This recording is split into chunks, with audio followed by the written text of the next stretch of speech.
الحمد للہ نحمدہ ونستعینہ ونستغفرہ ونؤمن بہ ونتوکل علیہ ونعوذ باللہ من شرور انفسنا ومن سیئات اعمالنا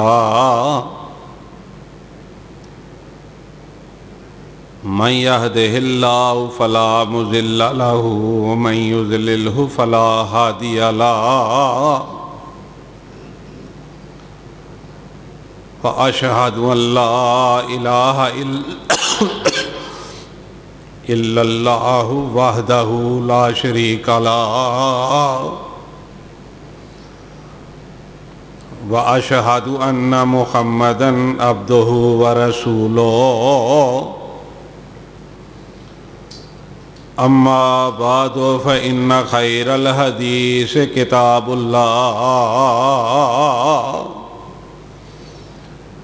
وخير الهدي هدي محمد صلى الله عليه وسلم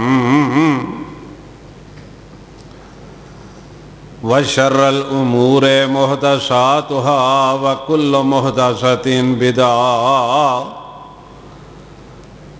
وَكُلُّ بِدْعَةٍ ضَلَالَةٍ وَكُلُّ ضَلَالَةٍ فِي النَّارِ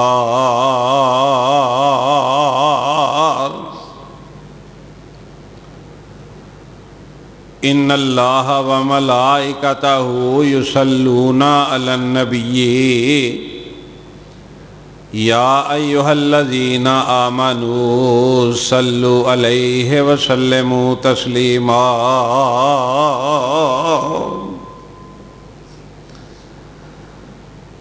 اللهم صل على محمد وعلى آل محمد كما صليت على إبراهيم وعلى آل إبراهيم إنك حميد مجيد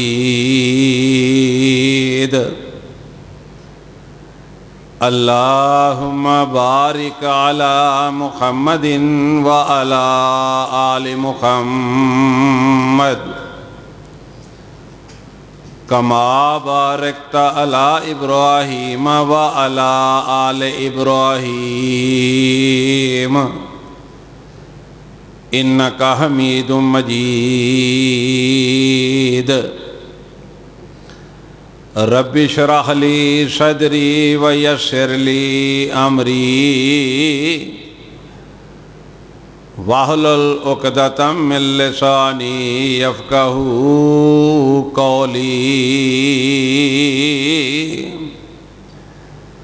رب زدني علما رب زدني علما رب زدني علما اعوذ باللہ السمیع العلیم من الشیطان الرجیم بسم اللہ الرحمن الرحیم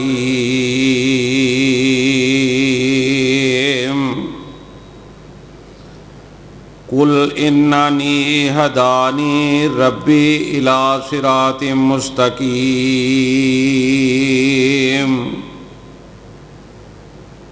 دیناً قیاما ملت ابراہیم حنیفا وما کان من المشرکین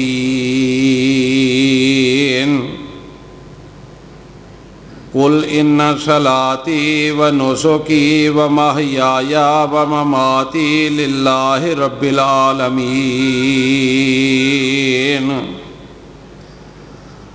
لا شریک لہ وبذالک امرت وانا اول المسلمین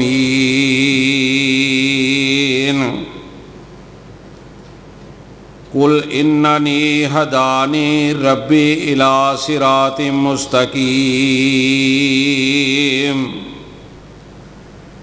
اے نبی صلی اللہ علیہ وسلم فرما دو بے شک مجھے میرے رب نے سیدھی راہ دکھائی ہے، دیناً قیاما ملت ابراہیم حنیفا، ٹھیک دین ابراہیم کی ملت جو ہر باطل سے جدا تھے، وما کان من المشرکین، اور مشرک نہ تھے۔ قل ان صلاتی و نسکی و محیای و مماتی للہ رب العالمین، بے شک میری نماز، میری قربانیاں اور میرا جینا اور میرا مرنا سب اللہ کے لیے ہے، جو رب سارے جہان کا ہے۔ لا شریک لہ وبذالک امرت وانا اول المسلمین، اس کا کوئی شریک نہیں، مجھے یہی حکم ہوا ہے اور میں سب سے پہلا مسلمان ہوں۔ حضرات محترم، ذو الحج کا مہینہ ہے،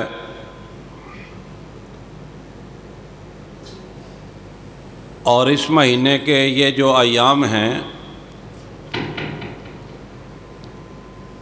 یہ بہت زیادہ قیمتی ہیں۔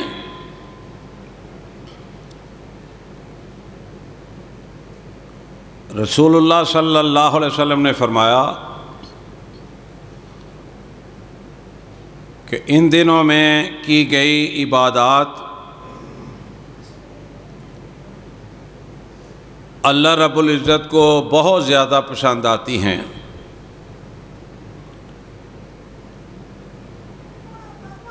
آج ذو الحج کی 7 تاریخ ہے،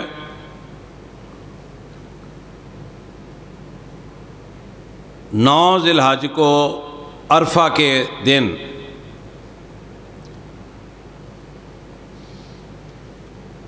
یعنی اتوار والے دن جو مسلمان روزہ رکھے گا 2 سال کے گناہ اللہ رب العزت اس کے معاف فرما دیں گے۔ اللہ تعالیٰ کا جو دین ہے نا،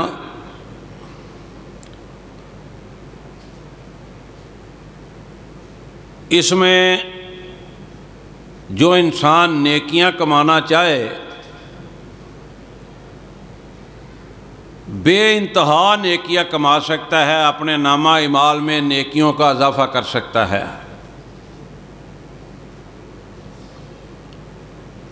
اب اندازہ فرمائیں اللہ تعالیٰ کے فضل و کرم سے کس قدر احسانات ہیں اللہ کے اپنے بندوں پر۔ شاید کبھی ہم نے غور نہیں کیا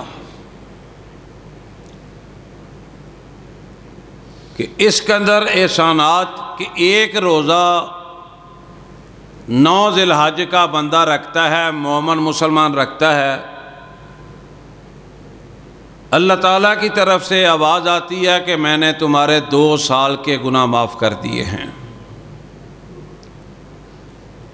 کبھی ہم نے غور نہیں کیا، کبھی توجہ نہیں دی۔ ایک آدمی تھا، امیر آدمی تھا، شہر میں اس کا نام تھا بہت بڑا۔ بائی پاس آپریشن کے لیے نا وہ ہسپتال میں داخل ہو گیا۔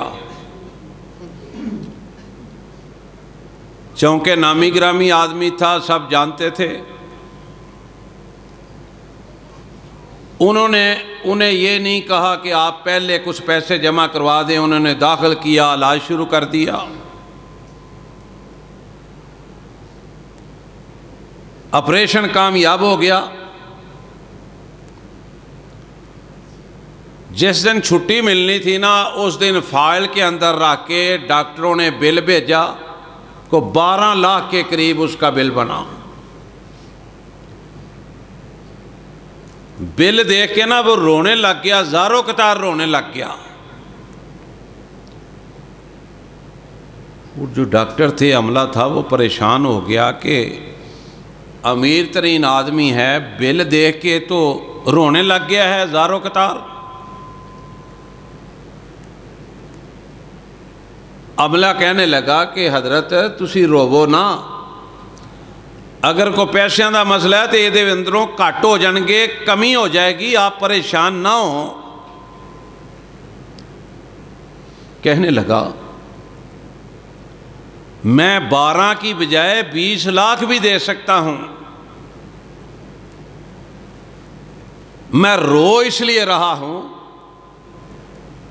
کہ 60 سال میرے دل کی حفاظت اللہ رب العزت نے فرمائی اور بل نہیں بھیجا ایک پیسے کا بھی۔ میں اس لیے رو رہا ہوں کہ اللہ رب العزت کس قدر مہربان ہے کہ 60 سال اس نے میرے دل کی حفاظت فرمائی اور مجھے بل نہیں بھیجا۔ آپ لوگوں نے 2-4 دن میں آپریشن کیا، علاج کیا، 12 لاکھ کا بل آ گیا۔ میں اپنے گناہوں پر نادم ہو رہا ہوں، اپنی غلطیوں پر پریشان ہو کے رو رہا ہوں، پیسوں کی وجہ سے نہیں رو رہا۔ تو میں عرض یہ کر رہا تھا کہ اللہ رب العزت کے احسانات تو دیکھو۔ ایمیں نہیں کسی نے کہا کہ تندرستی بہت بڑی نعمت ہے۔ اللہ تعالیٰ کا جو احسانات ہیں، اللہ تعالیٰ کے جو مہربانیاں ہیں، کبھی ہم نے اس پہ غور نہیں کیا۔ 9 ذی الحج یوم عرفہ کا روزہ رکھنے سے 2 سال کے گناہ اللہ اگر ایک دن کے گناہ بھی معاف کر دیتا، 1 مہینے کے بھی کر دیتا، 2 مہینے کے کر دیتا۔ فرمایا 2 سال کے گناہ جو ہیں وہ اللہ رب العزت معاف فرماتے ہیں۔ اب جو انسان اس پیکیج سے فائدہ نہ اٹھائے کہ ایک روزہ رکھے گا، دن تو گزر ہی جائے گا، وقت تو گزر ہی جاتے ہیں، میں سمجھتا ہوں کہ وہ کتنا بد نصیب ہے کہ ایک دن روزہ نہیں رکھا اور 2 سال کے گناہ جو ہے اس نے معاف نہیں کروائے۔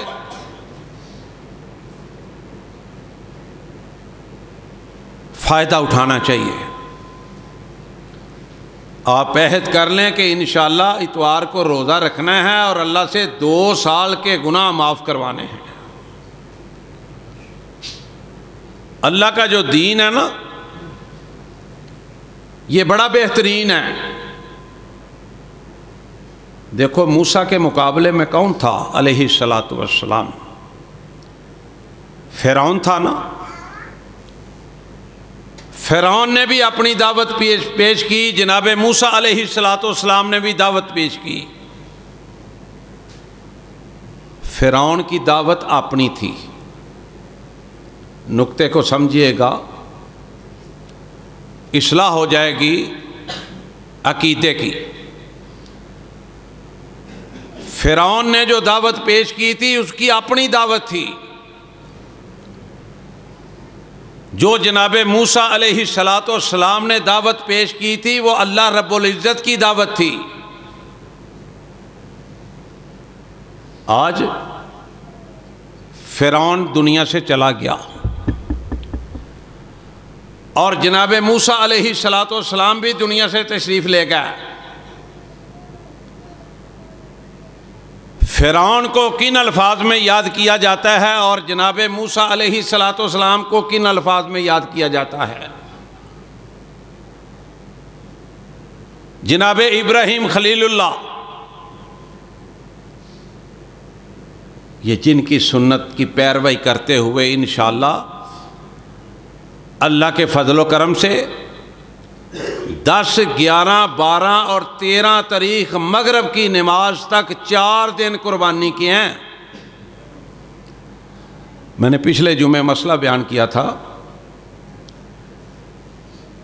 کہ چوتھے دن مغرب کی نماز تک آپ قربانی کر سکتے ہیں۔ میرے دوست یہاں بیٹھے ہیں، مجھے پرسوں پوچھ رہے تھے میاں صاحب چوتھے دن عصر کی نماز تک سنا ہے، آپ نے مغرب کی نماز تک بیان کی ہے۔ ہمارا مسلک، ہم مسلمان ہیں، میں نے کہا کہ میں دوبارہ دیکھ لوں گا۔ اتفاق ایسا ہے کہ میں مطالعہ کر رہا تھا اور اللہ کے فضل و کرم سے جو میں نے بات بیان کی تھی وہ صحیح تھی۔ اتفاق سے قاری طیب محمدی صاحب حافظہ اللہ تعالیٰ وہ بھی تشریف لے آئے ملاقات کے لیے۔ میں نے ان سے بھی پوچھا، انہوں نے کہا جی تکبیرات عصر تک ہیں اور قربانی آپ مغرب کی نماز تک کر سکتے ہیں۔ ہم تو کہتے ہیں کہ لوگ ہم سے پوچھیں، مسائل کو دریافت کریں کہ مولانا صاحب آپ نے یہ مسئلہ بیان کیا ہے، ہم نے پہلی دفعہ سنا ہے یا کنفیوژن ہے، اس کو ذرا وضاحت کر دیں۔ ہم تو اللہ کی توفیق سے اس کو باعث سعادت سمجھتے ہیں، باعث عزت سمجھتے ہیں، اور اگر کوئی ہماری غلطی ہو تو ہم تسلیم بھی کرتے ہیں۔ تو خیر میں عرض کر رہا تھا کہ جناب ابراہیم خلیل اللہ کے مقابلے میں کون تھا؟ نمرود۔ نمرود نے اپنی دعوت پیش کی تھی، جناب ابراہیم خلیل اللہ نے رب کی دعوت پیش کی تھی۔ دعوت میں بھی فرق ہوتا ہے۔ اگر میاں سلیم شاہد اپنی دعوت دیتا ہے نا اپنی طرف، کوئی حیثیت نہیں اس کی دعوت کی، کوئی اہمیت نہیں اس کی دعوت کی۔ اگر دین کا یہ چھوٹا سا خادم اللہ کی طرف بلاتا ہے، اللہ کے رسول کی طرف بلاتا ہے، تو اس دعوت کی اہمیت ہے۔ نبی کریم صلی اللہ علیہ وسلم اتنا مجبور کیا گیا کہ انہیں اپنا وطن چھوڑنا پڑا، مکہ سے مدینہ جانا پڑا، اور بدر سے لے کر جنگ تبوک تک وہاں نفاق والوں نے نبی علیہ الصلوۃ والسلام کو اپنے طرف سے پریشان ہی کرنے کی کوشش کی، اور اللہ نے اپنے دین کو بلند کرنا تھا، بلند کیا۔ 9 ہجری کو جب نبی علیہ الصلوۃ والسلام جنگ تبوک کے لیے گئے نا، تو مسجد زرار بن گئی، اور نبی پاک صلی اللہ علیہ وسلم 10 ہجری کو دنیا سے رخصت ہوئے۔ 9 ہجری تک نفاق والوں نے اپنے طریقے سے طرح طرح سے نبی علیہ الصلوۃ والسلام کو پریشان کیا۔ اب دیکھو رسول اللہ صلی اللہ علیہ وسلم بھی دنیا سے چلے گئے، قیامت تک سینکڑوں نہیں، ہزاروں نہیں، لاکھوں نہیں، کروڑوں نہیں، کھربوں نہیں، اربوں نہیں، اس سے بھی زیادہ لوگ رسول اللہ صلی اللہ علیہ وسلم پر درود پاک پڑھتے رہیں گے۔ اور دوسری طرف ابو جہل، ابو لہب، عبداللہ بن ابی، قیامت تک لوگ ان پر لعنتیں برساتے رہیں گے۔ دین کی دعوت بہترین دعوت ہے۔ فرمایا وَمَنْ أَحْسَنُ قَوْلًا مِّمَّنْ دَعَا إِلَى اللَّهِ، یہ دین کی دعوت ہے جو آدم علیہ السلام سے لے کے محمد مصطفیٰ صلی اللہ علیہ وسلم نے دی، اور یہی دعوت ہے جو قیامت تک انشاءاللہ ہم جیسے مسکین بھی دیتے رہیں گے۔ ہم نہیں ہوں گے اور ہوں گے، اور نہیں ہوں گے اور ہوں گے، لیکن انشاءاللہ ہمارے ممبر و محراب پر اللہ کا قرآن بیان کیا جاتا رہے گا اور نبی علیہ الصلوۃ والسلام کا فرمان۔ تو میں عرض یہ کر رہا تھا کہ یہ بڑے قیمتی دن ہیں، یہ عام دن نہیں ہے، اس سے فائدہ اٹھا لیں، اس میں عبادات کثرت سے کر کے اللہ کو راضی کر لیں۔ 9 ذی الحج کو روزہ رکھ کے 2 سال کے گناہ معاف کروا لیں، اور پھر 10 کو 11 12 13 4 دن قربانی کے ہیں۔ پہلا دن افضل ہے، یہ یاد رکھنا، پہلا دن افضل ہے، اور قربانی کر کے نماز پڑھ کے قربانی کرنی ہے۔ نماز سے پہلے قربانی نہیں ہوتی، عید کی نماز پڑھنے سے پہلے۔ برا بن عازب رضی اللہ تعالیٰ عنہ بیان فرماتے ہیں کہ رسول اللہ صلی اللہ علیہ وسلم نے عید کی نماز پڑھائی، خطبہ ارشاد فرمایا، اور یہ بھی سن لو کہ جو عید کا خطبہ ہے نا وہ نماز کے بعد ہے سنت رسول کے مطابق صلی اللہ علیہ وسلم۔ یہ جو ہمارے بھائی پہلے خطبہ دیتے ہیں نا عید کی نماز سے پہلے، اس کا سنت رسول صلی اللہ علیہ وسلم میں کوئی مثال ہی نہیں ملتی اس کی۔ برا بن عازب فرماتے ہیں نبی کریم صلی اللہ علیہ وسلم تشریف لائے عیدگاہ میں، نماز پڑھائی، خطبہ ارشاد فرمایا، اور فرمایا کہ لوگوں عید کی نماز کے بعد قربانی کرنی ہے، پہلے نہیں کرنی۔ برا بن عازب رضی اللہ تعالیٰ عنہ فرماتے ہیں کہ میرے ماموں جان اس اجتماع میں بیٹھے تھے، وہ عرض کرنے لگے اللہ کے رسول صلی اللہ علیہ وسلم میں تو ایک بکرا کو ذبح کر کے آ گیا ہوں تاکہ لوگوں کو صبح صبح مل جائے، گوشت مل جائے، پکا کے کھا لیں، عید کی نماز بعد میں پڑھ لیں گے۔ آقا علیہ الصلوۃ والسلام نے فرمایا تمہاری قربانی نہیں ہوئی، گوشت مل گیا، قربانی نہیں ہوئی۔ عرض کرنے لگے سونے محبوبہ میرے پاس پھر ایک چھوٹا سا چھترا ہے، اگر آپ اجازت دیں تو پھر میں وہ کر لوں قربانی کے لیے۔ آقا علیہ الصلوۃ والسلام نے فرمایا تو اسے قربانی کے لیے کر لے، لیکن تیرے لیے جائز ہے، اوروں کے لیے اتنا چھوٹا بکرا جائز نہیں ہے، تو کر لے۔ عید کی نماز سے پہلے قربانی کرنی وہ قربانی میں شامل ہی نہیں ہوگا۔ اور دوسری بات، بے نمازی کی کوئی قربانی نہیں، یہ میں نہیں کہہ رہا، میری کوئی حیثیت نہیں، آپ کہیں دین کے خلاف کوئی بات، آپ کی کوئی حیثیت نہیں۔ کوئی شیخ الحدیث، کوئی مفتی، کوئی عالم جو قرآن اور حدیث کے خلاف بات کرتا ہے اس کی کوئی حیثیت نہیں، اس کی دعوت کو قبول ہی نہیں کرنا چاہیے۔ وہ دین وہ ہے جو اللہ کے رسول صلی اللہ علیہ وسلم نے بتایا، اللہ نے بتایا۔ بے نمازی کی کوئی قربانی نہیں۔ اور ہمارے معاشرے میں آپ لوگ بھی دیکھیں گے، سب کی نظروں میں ہے، ہو سکتا ہے میرے اور آپ کے محلوں میں بھی ایسے لوگ ہوں، اللہ ان کو ہدایت دے، آج ہی توبہ کر لیں، عید سے پہلے توبہ کر لیں، اللہ ان کی قربانی کو قبول فرما لے گا۔ اگر وہ بے نمازی رہے، توبہ نہ کی، نماز کو شروع نہ کیا، نماز کا ارادہ نہ کیا، کروڑوں روپے کے جانور لے آئیں، دنیا کی زینت تو بن سکتے ہیں، ان کی مشہوری پبلسٹی تو ہو سکتی ہے، لیکن اللہ کی بارگاہ میں ان کی قربانی قبول نہیں ہوگی۔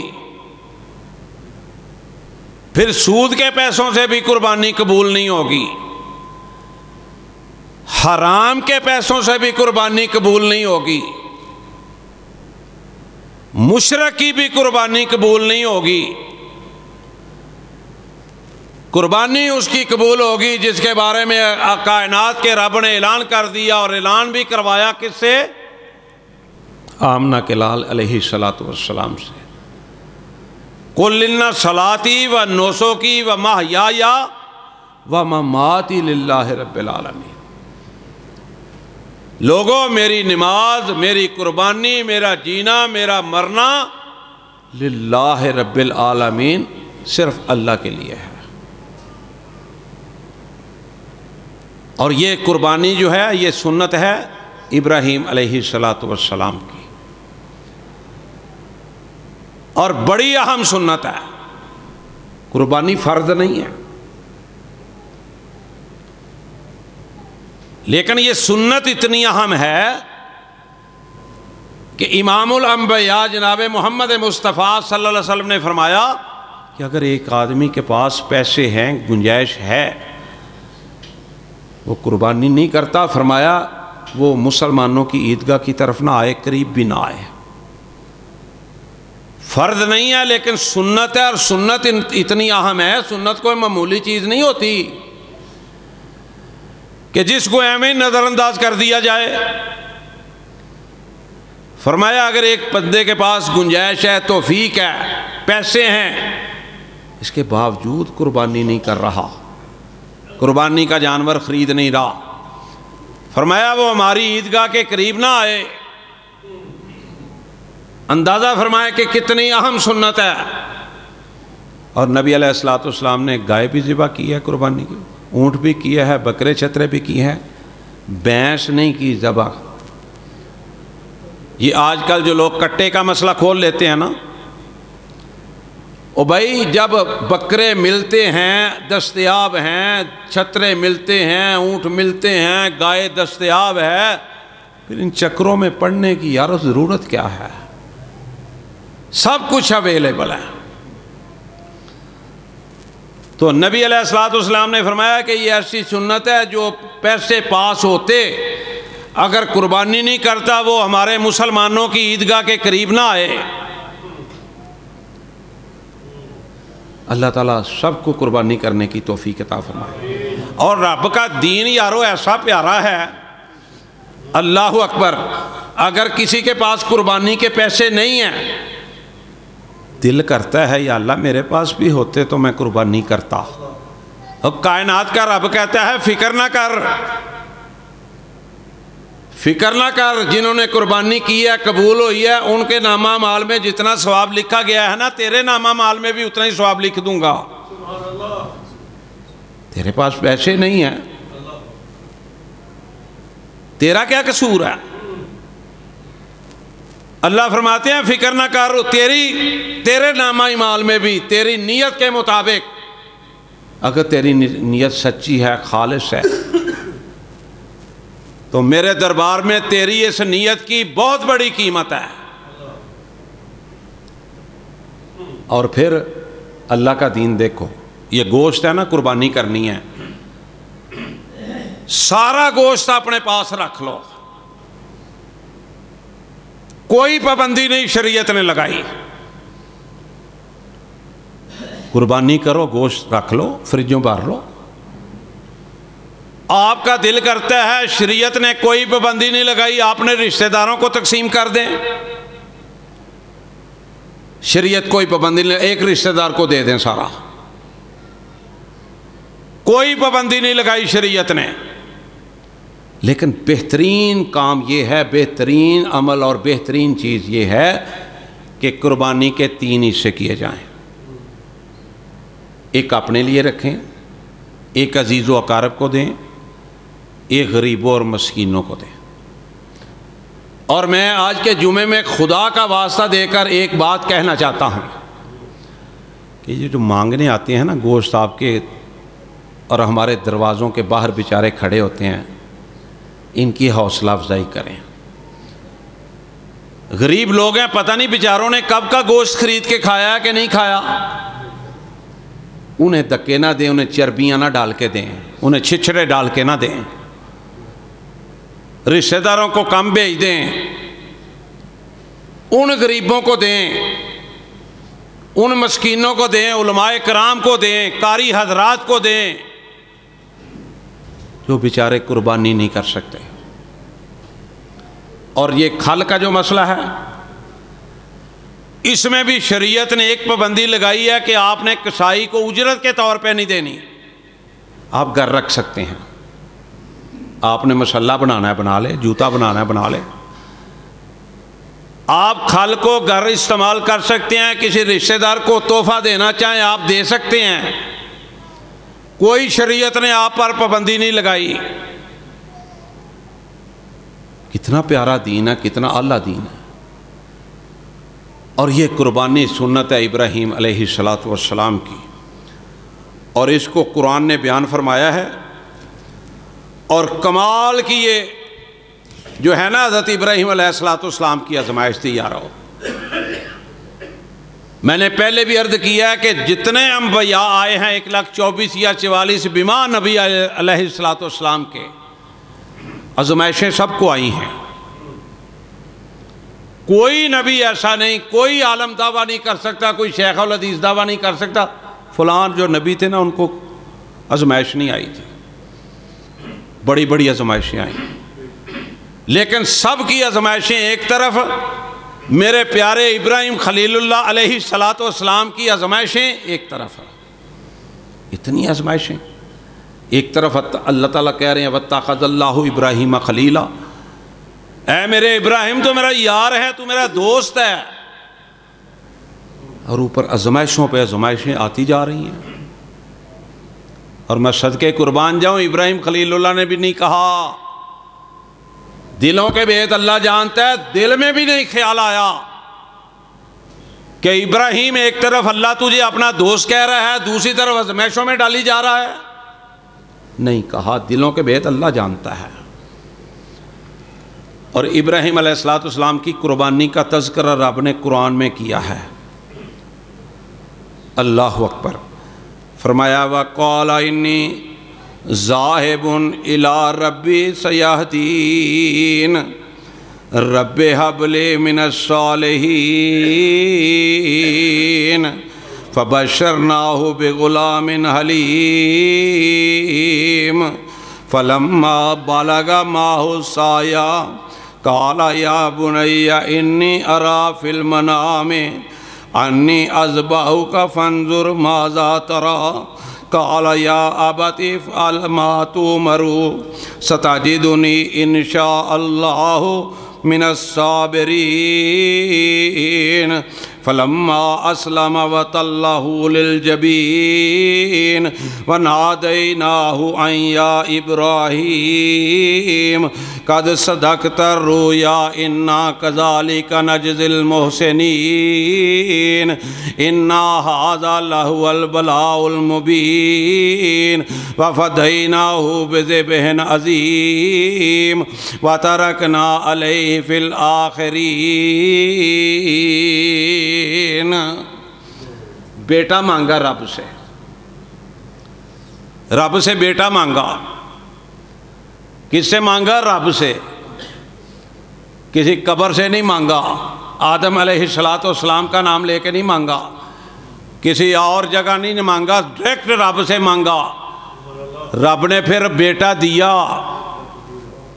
پھر قرآن کہتا ہے جب بیٹا ذرا تھوڑا بہت چلنا پھرنا شروع کیا، خواب آیا اللہ کے نبی ابراہیم علیہ السلام کو، اور نبیوں کے خواب بھی سچے ہوا کرتے ہیں، ہماری طرح نہیں کہ ہم استغفر اللہ رات کو کبھی سین میں گھوم رہے ہوں، کبھی پارکوں میں گھوم رہے ہوں، کبھی ٹی وی کے سامنے بیٹھے ہوں۔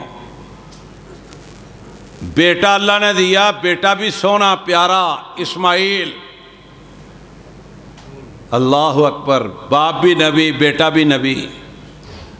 خواب آیا، دوسرے دن آیا، تیسرے دن آیا، کہا بیٹا مجھے یہ خواب آ رہا ہے اللہ کی طرف سے۔ میں صدقے قربان جاؤں، جناب اسماعیل علیہ السلام نے بھی کہا ابا جی جو رب کہتا ہے کر گزریے، مجھے صبر کرنے والوں میں سے پائیں گے۔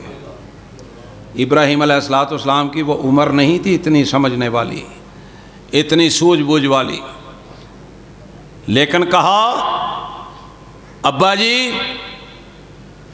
آپ اس خواب کو پورا کر دکھائیے جو رب آپ کو حکم کر رہا ہے۔ فرمایا قال یا بنیا انی ارا فی المنام انی اذبحک فانظر ماذا تری، کہ بیٹا میں دیکھ رہا ہوں خواب میں اللہ کا حکم آ رہا ہے کہ میں تجھے ذبح کروں، تجھے اللہ کے راستے میں قربان کروں۔ تو بیٹا کیا کہہ رہا ہے؟ قال یا ابت افعل ما تؤمر ستجدنی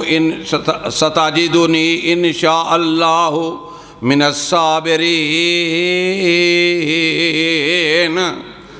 اے ابا جی، اللہ کا حکم جو ہے اس کو پورا کر گزریے، انشاءاللہ آپ اپنے بیٹے کو صبر کرنے والوں میں سے پائیں گے۔ اور حقیقت یہ ہے کہ رب کی مہربانیاں ہیں، ورنہ رب بیٹے ذبح کرنے کا بھی حکم دے دیتا تو جو رب کے فرما بردار تھے انہوں نے بیٹوں کو بھی ذبح کر دینا تھا۔ جو رب کے فرما بردار ہیں نا، انہوں نے اگر رب کا حکم بیٹوں کو ذبح کرنے کا ہوتا تو اللہ کا حکم ہوتا تو کائنات کے لوگوں نے جو اللہ کے فرما بردار تھے ان کو بھی ذبح کر دینا تھا۔ یہ دیکھ لو، روزے آتے ہیں نا، جتنی مرضی گرمی میں ہو رکھنے والے رکھتے ہیں، اور جنہوں نے نہیں رکھنے آپ کے سامنے ہیں، سردیوں میں بھی نہیں رکھتے۔ جو اللہ کے حکم کی تعمیل کرنے والے ہیں نا، وہ تو ہر صورت میں انہیں تکلیف آئے، پریشانی آئے، وہ تو اللہ کے حکم کی تعمیل کرتے ہیں۔ دیکھ لو، صحابہ تھے نا، بعض مسجد سے دور رہتے تھے، کچھ نے ایک دفعہ ایک موقع پہ خیال کیا، اظہار کیا بلکہ نبی علیہ الصلوۃ والسلام سے، اللہ کے نبی جی ہم مکان بیچ کے مسجد کے قریب نہ لے آئیں۔ فرمایا جتنے دور سے آتے ہو اتنا ثواب زیادہ ملتا ہے، جتنے قدم اٹھاتے ہو اتنی رحمتیں زیادہ اللہ کی ہوتی ہیں۔ سیرت کی کتابیں اٹھا کے دیکھو، تفسیر محمدی میں لکھا ہے کہ جب اللہ کے رسول صلی اللہ علیہ وسلم نے یہ فرما دیا تو جو صحابہ دور رہتے تھے، جو سواریوں پہ آتے تھے نا، انہوں نے سواریاں چھوڑ دیں، اور جو جلدی جلدی آیا کرتے تھے نا، وہ چھوٹے چھوٹے قدم اٹھا کے تو مسجد کی طرف آیا کرتے تھے تاکہ ہمارے قدم زیادہ ہو جائیں اور نیکیاں ہمیں زیادہ مل جائیں۔ میرے دوستو، جو مسلمان ہے، جو مومن ہے، اس کا تو ایمان یہ ہونا چاہیے قل ان صلاتی و نسکی و محیای و مماتی للہ رب العالمین، اللہ تیرے لیے ساری عبادات ہیں، تیرے علاوہ ہم کسی کو مشکل کشا نہیں سمجھتے۔ سارا جہان کسی کو مشکل کشا سمجھے، سارا جہان کسی کو حاجت روا سمجھے اللہ کو چھوڑ کے، سارا جہان کسی کو زندگی اور موت کا مالک سمجھے اللہ کو چھوڑ کے، سارا جہان اللہ کو چھوڑ کے بیٹے اور بیٹیاں دینے والا کسی اور کو سمجھے اللہ کے علاوہ۔ کائنات کے رب کی قسم ہے، توحید پرست مشکل کشا سمجھیں گے اللہ کو سمجھیں گے، حاجت روا سمجھیں گے اللہ کو سمجھیں گے، زندگی موت کا مالک سمجھیں گے اللہ کو سمجھیں گے، دیاں اور بیٹے اور بیٹیاں دینے والا سمجھیں گے تو اللہ کو سمجھیں گے۔ ہماری گردنیں کٹ سکتی ہیں، ہمارا جسم کا گوشت بنایا جا سکتا ہے، کیما کیا جا سکتا ہے، لیکن کائنات کے رب کی قسم ہے ہمارے دلوں سے، ہماری زبانوں سے وہی آواز نکلے گی جو جناب بلال رضی اللہ تعالیٰ عنہ نے نکالی تھی۔ یہ لوگ پتہ نہیں کہاں پھر رہے ہیں، کہاں کہاں جا رہے ہیں۔ اللہ اکبر۔ فرمایا ان الذین فرقوا دینہم وکانوا شیعا لست منہم فی شیء انما امرہم الی اللہ ثم ینبئہم بما کانوا یفعلون۔ اے جنہاں نے، اللہ فرماندے نے، اے دین دے اندر جنہاں نے ادھر لائنہ کھینچیاں یعنی نا، کوئی ادھر جا رہا ہے، کوئی ادھر جا رہا ہے، کوئی ادھر جا رہا ہے، قیامت والا دن ہوگا، اللہ کہتے ہیں میں خود ان سے پوچھ لوں گا۔ اور جامعہ مسجد حسن بن علی میں آنے والوں، یہ جو سن رہے ہو اللہ کا قرآن بتا رہا ہوں، نبی علیہ الصلوۃ والسلام کا فرمان بتا رہا ہوں۔ قیامت والے دن میں بھی گواہی ہوگی، آپ کی بھی گواہی ہوگی کہ رفعت کالونی کے ان تنگ گلیوں میں ایک مسکین نے آپ کو مسئلے صاف صاف بتا دیے تھے، کسی کی مخالفت کا ڈر نہیں۔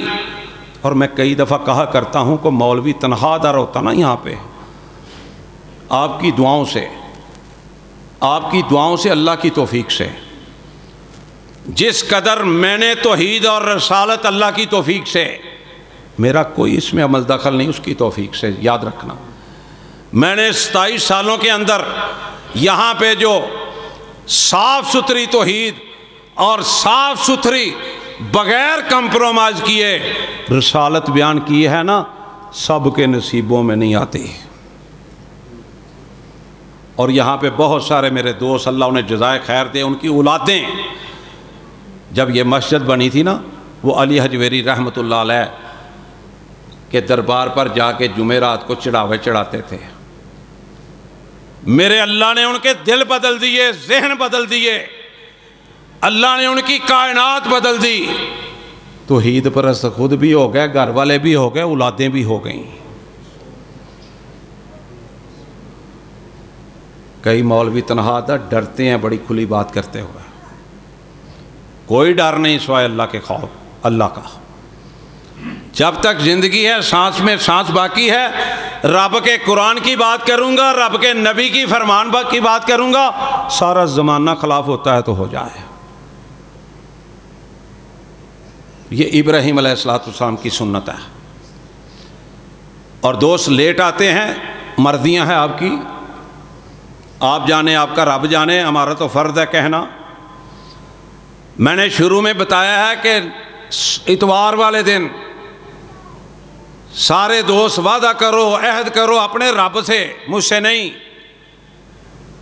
یوم عرفہ کا روزہ ہے 9 ذی الحج کو، اتوار والے دن۔ ایک روزہ کتنے گھنٹے کا ہوگا؟ 10-12 گھنٹے کا کتنے کا ہوگا؟ 2 سال کے گناہ معاف ہوتے ہیں، 2 سال کے۔ اور جو نہ رکھے بغیر کسی شرعی عذر کے، میں کہتا ہوں بدقسمتی ہے۔ اور ہماری بدقسمتی تو ہے نا کہ ہر جمعے اونٹ کی قربانی کا ثواب ضائع کرتے ہو، پرواہ کوئی نہیں۔ جس دن موت کا فرشتہ آ گیا، اللہ کی سمجھ جائے گی، ایک ایک نیکی کو تلاش کرتا پھرے گا۔ قیامت والے دن نہ ماں کام آئے گی، نہ باپ کام آئے گا۔ جن کو دنیا میں محسن سمجھتا رہا، جو محسن تھے، بھی سارے بھاگ جائیں گے ایک دوسرے سے نظریں چرا کے۔ آج معذرت میرے بھائیو، آپ کے نزدیک اونٹ کی قربانی کا کوئی ثواب نہیں ہے۔ جمعے والے دن جب دل کرتا ہے آ جاتے ہیں مسجدوں میں لوگ۔ اونٹ کی قربانی کی کوئی اہمیت ہی نہیں، اللہ تو کہتا رہا ہے، تیرا نبی کہتا رہے، ہمیں کوئی پرواہ نہیں ہے، ہمیں ضرورت ہی نہیں اونٹ کی قربانی کے ثواب کی۔ خدا کا خوف کرنا چاہیے۔ اللہ کی قسم ریکارڈ قائم کر دو، اللہ کو راضی کر دو۔ اذان سے پہلے مسجد اس طرح بھری ہو جس طرح اس وقت بھری ہو، اللہ کی رحمتوں کا نزول آپ کے گھروں میں بھی ہو جائے گا، ہماری شخصیات پہ بھی ہو جائے گا، ہماری اولاد پر بھی ہو جائے گا۔ تھک گئے ہیں مولوی کہتے کہتے۔ مان لو، اللہ کے واسطے مان لو، ورنہ پھر قبر میں ویلے ہی رہنا، ویلے ہی۔ ایک مکھی بھی آ گئی تو وہ بھی باہر نہیں نکلنی۔ میں اپنی بات بتاؤں، 2 دن پہلے نا ایک مکھی بڑی تنگ کر رہی تھی مجھے، میں لیٹا ہوا تھا، طبیعت خراب تھی، تنگ کر رہی تھی، کئی دفعہ اس کو بھگایا، ٹینشن ہو رہی تھی، پریشان کر رہی تھی۔ پھر میں نے گھر والوں کو بلایا، انہوں نے لائٹ بند کی، پنکھا چلایا، دروازہ کھولا، اس مکھی کو بھگایا۔ قبر میں یہ بھی گنجائش نہیں ہوگی کہ ایک مچھر یا مکھی تنگ کرے تو اس کا آپ کوئی بندوبست کر سکیں۔ خدا کا واسطہ ہے جمعے والے دن ریکارڈ قائم کرو اپنی زندگی میں، جہاں بھی جمعہ پڑھتے ہو مولوی صاحب سے پہلے آؤ، اسی طرح رونق بناؤ، پتہ چلے بات کہاں سے شروع ہو گئی کہاں پہ ختم ہوئی۔ اللہ تعالیٰ سے دعا ہے کہ اللہ تعالیٰ مجھے اور آپ کو عمل کی توفیق عطا فرمائے۔ جو میں نے قرآن کی آیات کو ابتدا میں پڑھا تھا وہ آپ سن لیں، پھر میں بات کو ختم کروں۔ فرمایا سورۃ الانعام ہے، 8واں پارہ ہے، قُلْ إِنَّنِي هَدَانِي رَبِّي إِلَىٰ صِرَاطٍ مُسْتَقِيمٍ، اے نبی صلی اللہ علیہ وسلم تم فرما دو بے شک مجھے میرے رب نے سیدھی راہ دکھائی ہے، دیناً قیاماً ملت ابراہیم حنیفا، ٹھیک دین ابراہیم کی ملت جو ہر باطل سے جدا تھے، وما کان من المشرکین، اور مشرک نہ تھے، قل ان صلاتی و نسکی و محیای و مماتی للہ رب العالمین، اے میرے سونے نبی جی فرما دو بے شک میری نماز اور میری قربانیاں اور میرا جینا اور میرا مرنا سب اللہ کے لیے ہے جو رب سارے جہان کا ہے، لا شریک لہ و بذالک امرت وانا اول المسلمین، اس کا کوئی شریک نہیں، مجھے یہی حکم ہوا ہے اور میں سب سے پہلا مسلمان ہوں۔ اللہ سمجھنے کی توفیق عطا فرمائے۔ اپنے لہو سے روشن کر دیں گلیاں اس ویرانے کی، گرچہ تنگ بہت تھی راہیں شہر وفا کو جانے کی، ایک جاں تھی سو وہ بھی دے دی، پھر بھی رہے شرمندہ سے، لکھنے والے خود ہی لکھ لیں گے کہانی اس افسانے کی۔ سبحان ربک رب العزت عما یصفون وسلام علی المرسلین والحمد للہ رب العالمین۔